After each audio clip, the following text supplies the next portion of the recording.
A lion? Okay, I like that too. Anybody else? Buffalo. Buffalo. I call it a buffalo, but I think everybody's imagination deserves credit. So buffalo, lion, moose. Wow. Pretty cool big animal that reads us, right? All right. So we have another cornerstone right here at the entrance. If you want to touch one, you can touch this guy right here. It's okay. Now this is the only one you're going to touch. Once we pass this stone, please don't touch any formations in the rest of the book, okay? It's okay to touch that one. Always a good idea to know something to look at, right? What? Now make sure you're careful through here. Get a little bit taller. Watch your head. Our tunnel's only about 5'6". There's also stalactites hanging through here, so watch out for those guys. Oh wow. Gotta touch down a bit.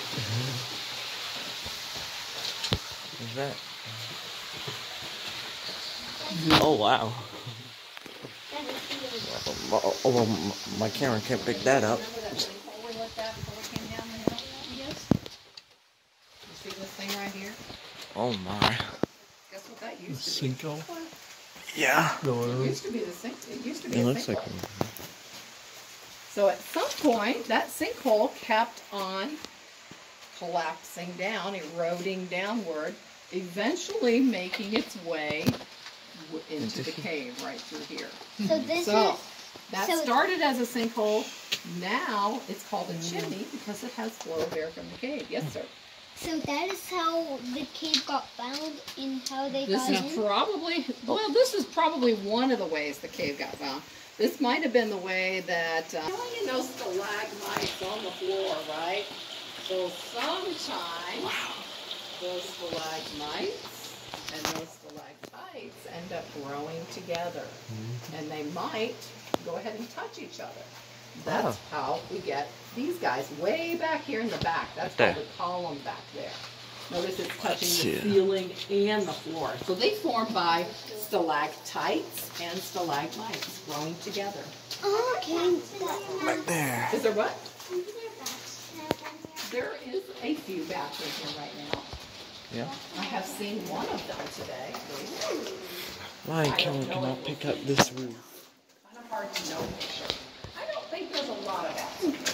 What time of year is it when they're in here the most? The time of year that we have them the most actually just passed. Oh, Oh wow. is it beginning of summer? So around June 1st is when we have a large colony of them in here, and they tend to leave right around the 17th-ish of July. Okay. Fairly good stuff. Yeah. By 2 days. Yes. Yes. Now that small room out there that we couldn't go into today, this is why that room does not have good airflow. This tunnel is almost closed off with all this sediment, and that's what connects this part of the cave to that part of the cave, is this tunnel. Now when the cave was originally forming, there was more water in here. The water was actually dissolving this limestone. It was making that limestone go away. Eventually, it carved out this tunnel as a way for some of that excess water to get out, and that's what carved out that room and then made its way up. You let your stop and look straight above you, right there.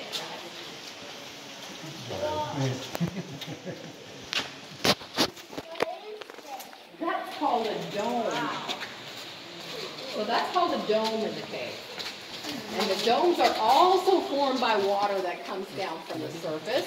But in this case, instead of collecting minerals coming down through there, it's actually dissolving that limestone in this case. Oh my. That is so cool.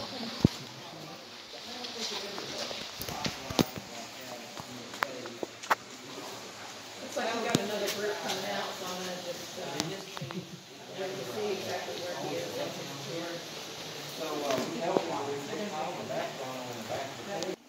Right down where he is. 48-degree water. Now our cave air temperature is 58 degrees, so it stays 58. Oh wow, you can't even see that on my camera. Crystal. It looks like crystal. Is it actually crystal? What was that? The original entrance to the cave where it went through. Yeah, where that water pool was. This is where it comes out of. So up there. Yeah.